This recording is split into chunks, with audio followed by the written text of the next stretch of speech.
Welcome to another of our Getting to Know Folk Around Clèir Eilean Ì conversations. And today our guest is Aileen Binner. Aileen, welcome to you. Tell us a wee Thank you, bit. Donald. Tell us a wee bit about yourself and what you are doing around Clèir Eilean Ì. So, I'm Aileen. I live in North Connaught, just outside Oban, and I'm a ministries coordinator with the Presbytery.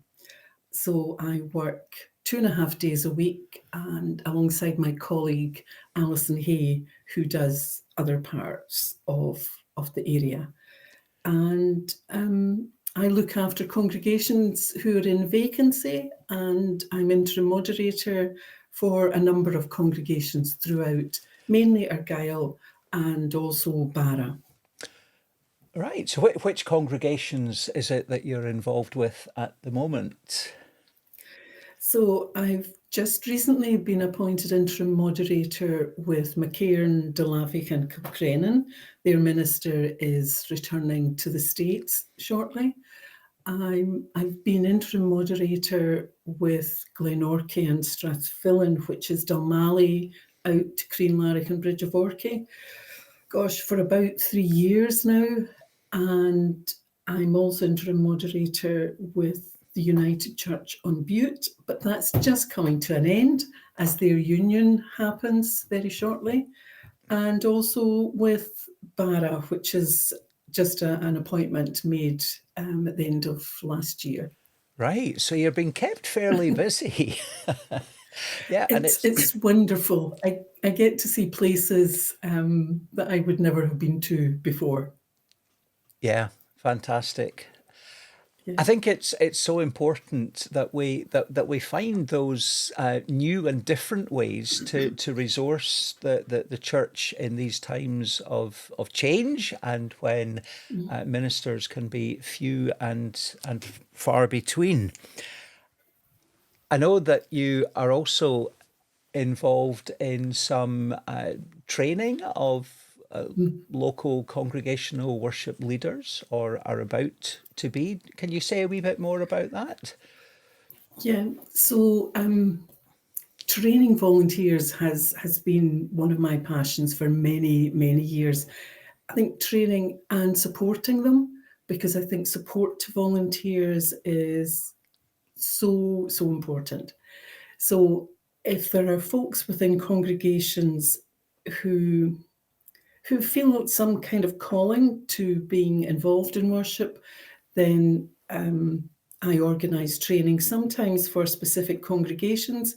Sometimes we have workshops and people come from various congregations, and we go through things that we consider are essential to worship. But I try to focus on how we can do things differently. We don't have to be a clone of the minister.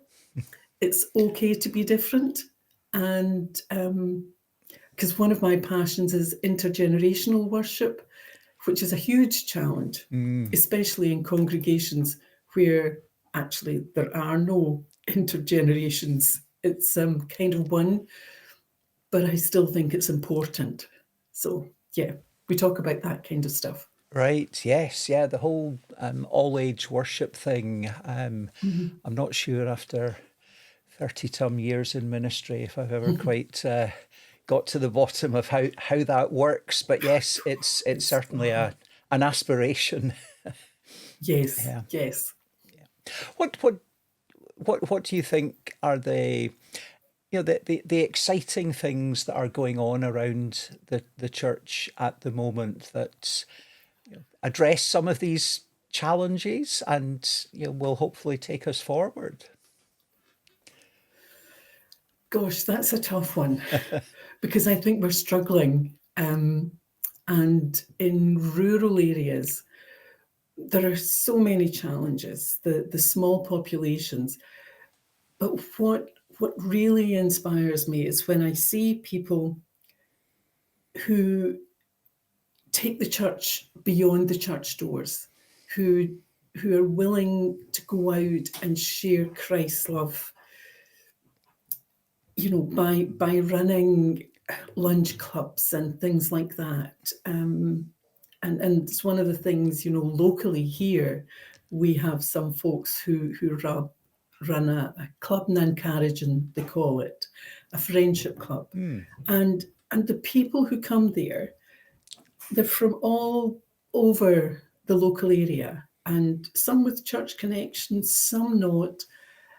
But it's such an incredible example of how people care for each other. And that's what's so important, I think, that we show to people. Yeah, absolutely. Yeah, we need to get beyond the walls of the church, and Yeah. no longer can we say, well, they all know where the church door is.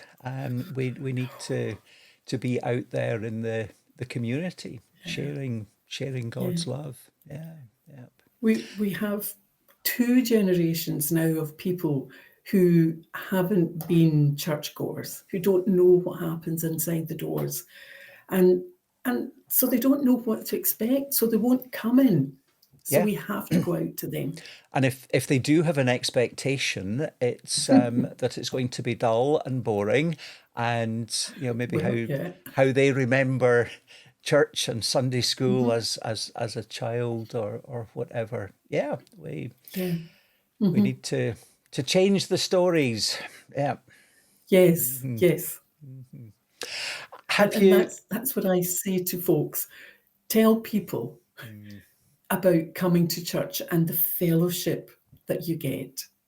Yeah, That's important.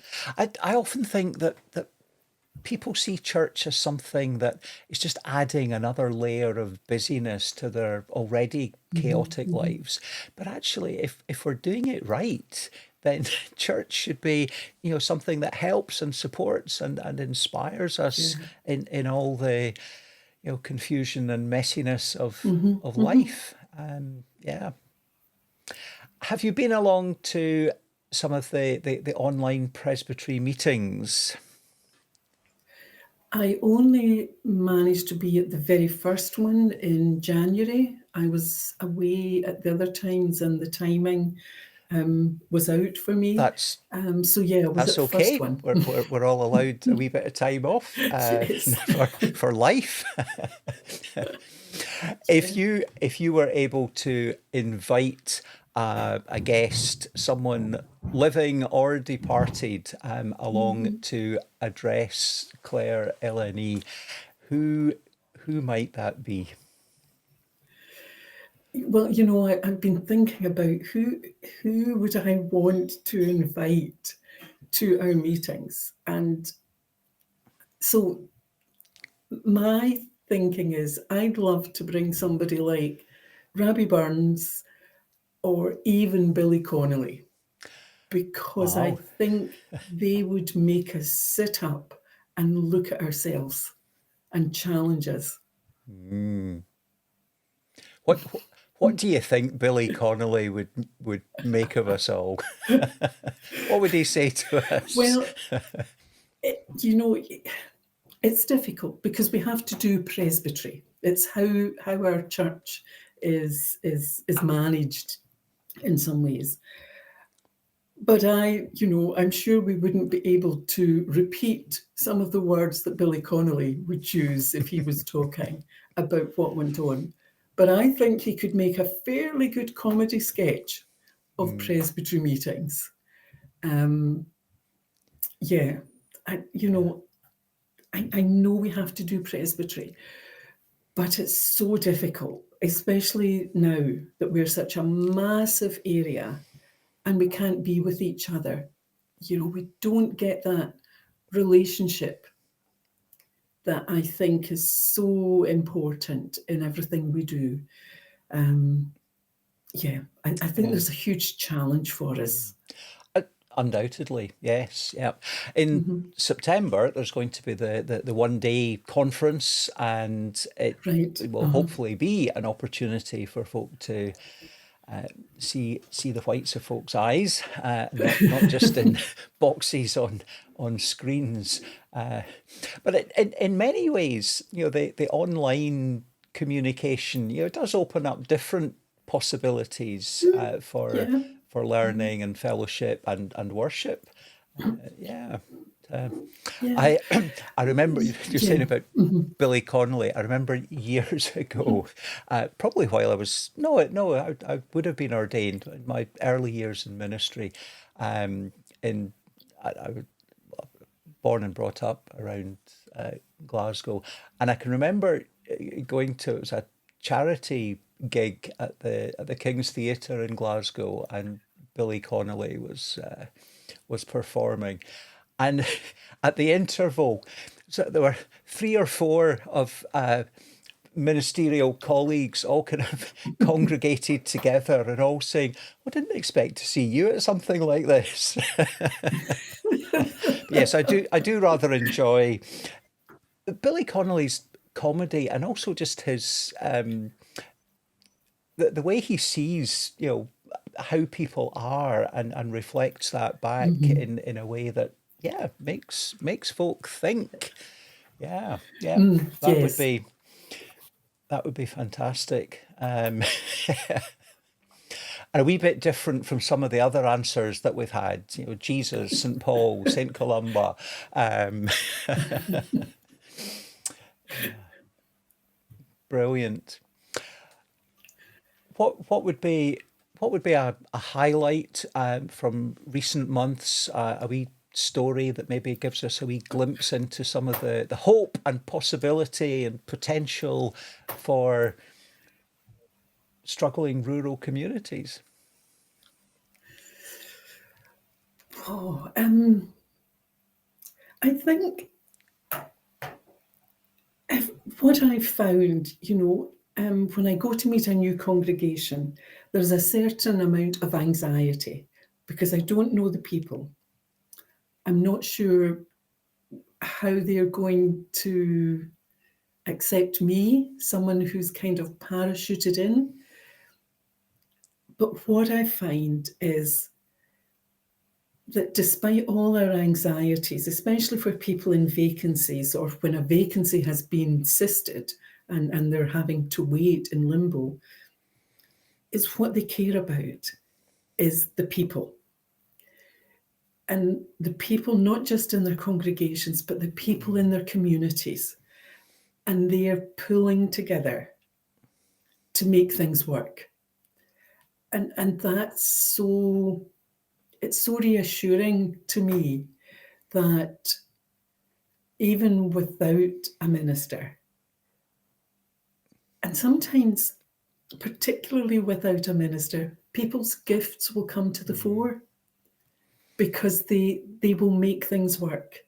And I just, it can be difficult because people have all these anxieties, and it might bring out emotions like anger and frustration, but ultimately they're pulling together to make things work and to continue to share that good news. And I just love that.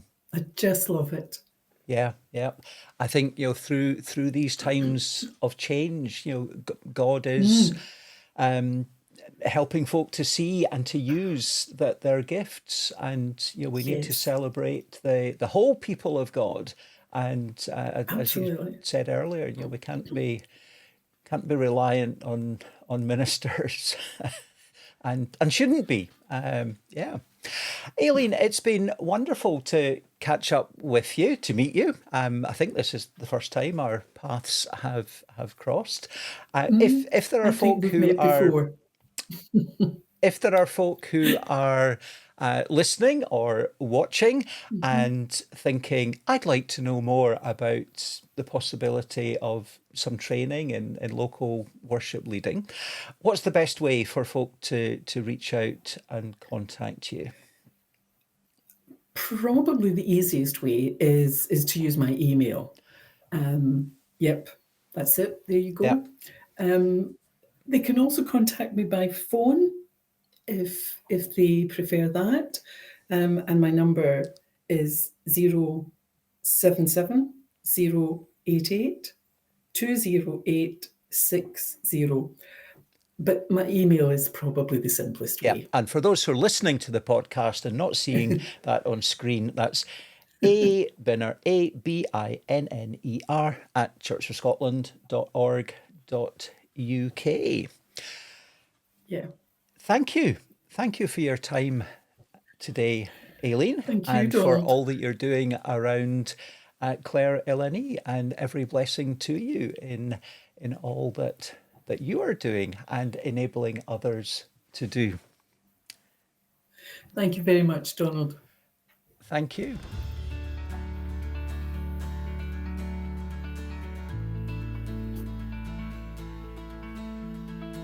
For details of all that's happening around Clèir Eilean Ì, Highlands and Hebrides, do check out the website cei.presbytery.org.uk. This podcast can be subscribed to at Apple Podcasts or on Spotify, and the video version at YouTube, youtube.com/@Clèir Eilean Ì.